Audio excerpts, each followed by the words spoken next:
There's this book I've been reading. Very, very interesting. It's written by Ryan Fletcher. It's called Defeat Mega Agents, 14 Sources of Differentiation.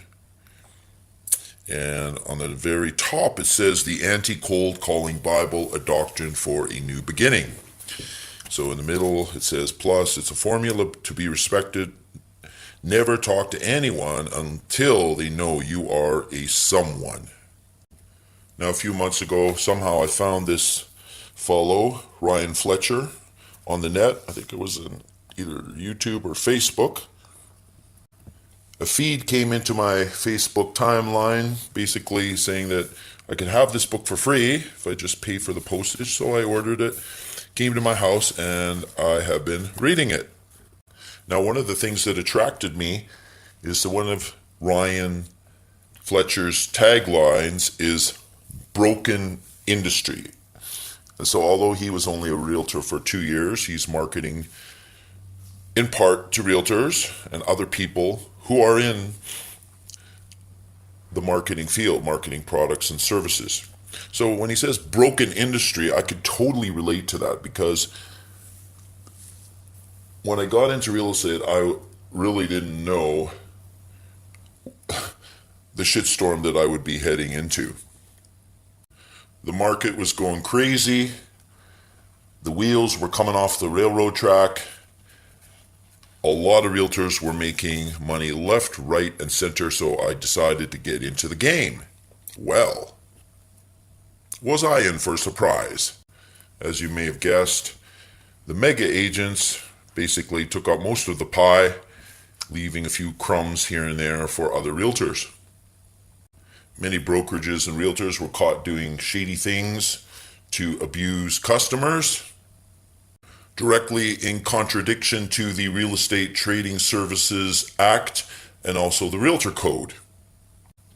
Over time, they got little slaps on the wrist, but after a few months, even years, most of these brokerages and realtors are still in business. New brokerages were created that openly, well, I won't say openly, but they quite obviously flouted the law. And it was actually the media, particularly the Globe and Mail, other media outlets, that found whistleblowers and sounded the alarm.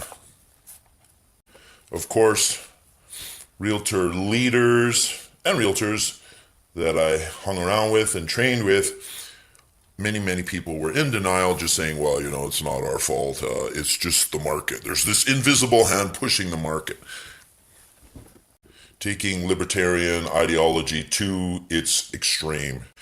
House prices went way up, like at the top of a roller coaster, and then they've been crashing down for the last few months. Was it really that unpredictable? Now we know this. We knew beforehand that this boom and bust cycle would happen, and it did. The real estate industry lost its self-regulation.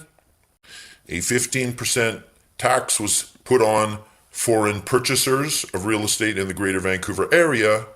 An empty home tax is being put on in the city of Vancouver. Mortgage interest rates are at an all-time low, and the industry in general is in a slump, although there are some bright spots. And I've decided I'm going to persevere. Now, this book, Defeat Mega Agents, it was a breath of fresh air. Ryan Fletcher starts off by saying, you need not fear the big man, talking about the mega agents.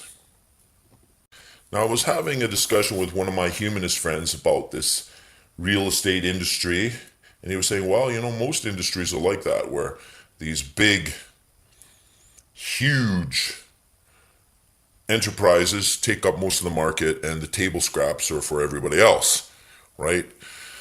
Apple, Microsoft, Google. And it's really hard for the little guy to get in. And when they do, they're usually hoping that eventually they'll be bought out by the big guy. Yes, this is our present state of capitalism. But what can we do?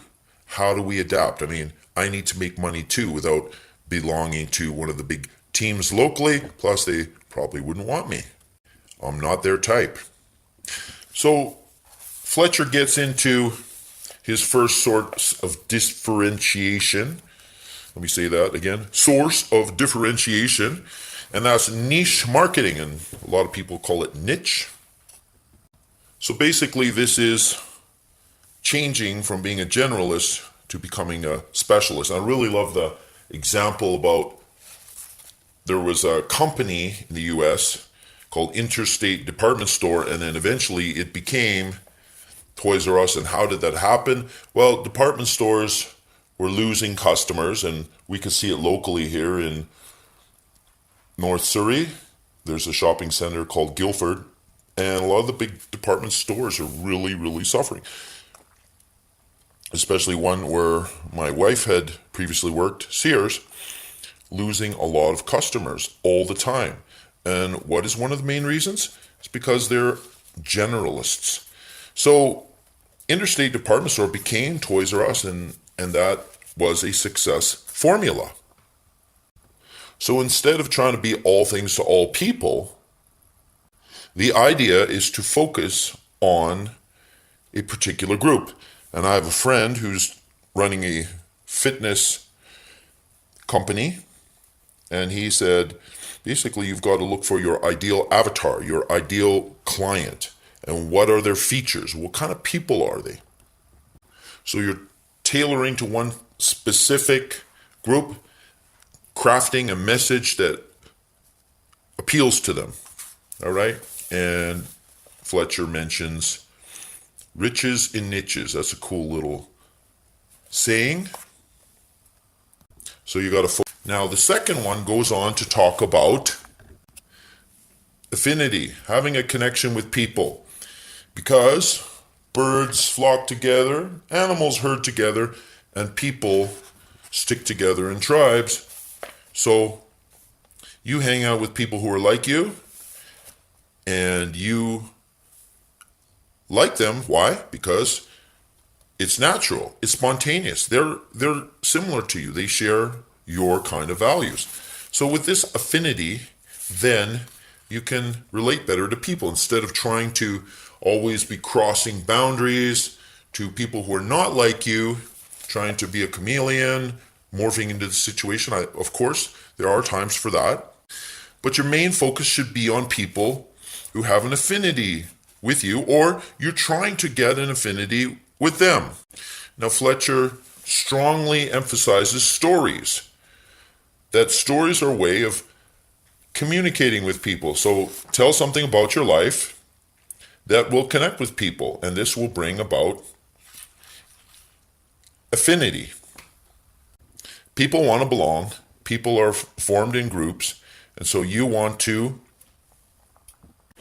follow this formula where you have a good product, you add good marketing, then you add affinity, and what you'll get is you'll get a group or tribe of loyal customers, loyal to you.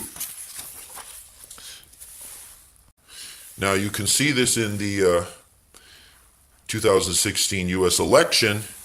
You might love or hate Trump, but you got to admit, he did connect with people.